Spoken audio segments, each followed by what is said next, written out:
Okay, so cooling an axolotl tank can be one of the hardest things with an axolotl.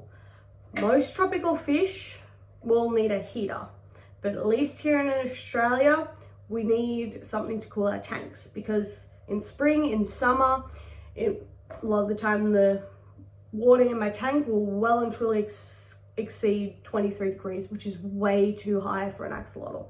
They should be between about 15 and 18 degrees. Don't let it get past 22. It will make them sluggish. A lot of the time they won't eat and it can kill them.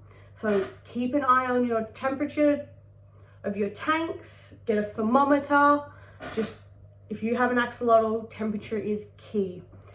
I have found that sometimes keeping that temperature down can be quite expensive, depending on how you do it. So first we'll start with a chiller. Chiller is probably your easiest way to cool a tank.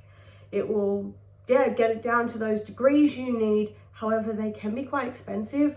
In particular, the one I just ordered in for this one was $600, and that was secondhand, so they can be quite pricey.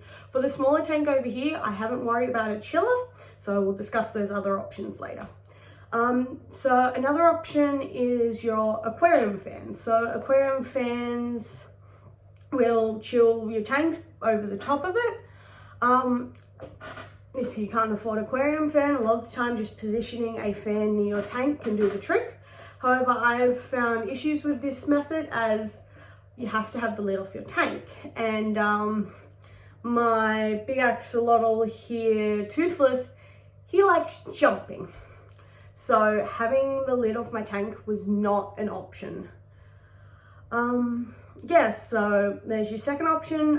Third one, which I actually use for him, I do eventually want to get him a smaller chiller for the tank, but until I have the funds to do such, I've been using ice cubes and like ice bricks and stuff like that to cool his tank. You do have to put a lot of ice cubes and stuff like that in. It is a very repetitive job. So I've got 2 big ice trays. Make sure when you do put the water in the ice cube trays, you condition it with your little crystals here and your conditioner. You don't want to put pure tap water in your tanks. It has really harmful things from your axolotl and again can be detrimental to their health. Yeah, so ice cubes, ice bricks are another good one, because at least with that you don't have to wait for them, you don't have to chlorinate the water and stuff like that. I do use both methods. If you don't have ice bricks, frozen water bottles do the same trick. Yeah, but then again, you also need to take them out, they defrost really quickly, then put them back in the freezer. So ups and downs. They are cheap, but it is a lot more work than having your chiller or your aquarium fan. And my fourth method is literally water changes.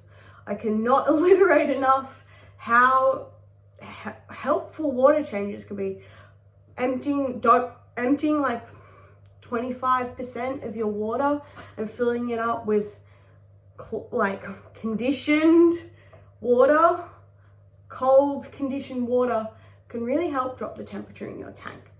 Again, do not empty your whole tank. Do not take any more than 25% because you've already built up that natural bacteria in the tank and you just don't want to take that away from the axolotls. It can be detrimental to their health. Apparently that's the phrase of today. Anyway, hopefully this has helped and you've got a few ideas on how to keep your axolotls cool this summer. Alright, have a lovely day and thank you here from Axolotl Care. Bye!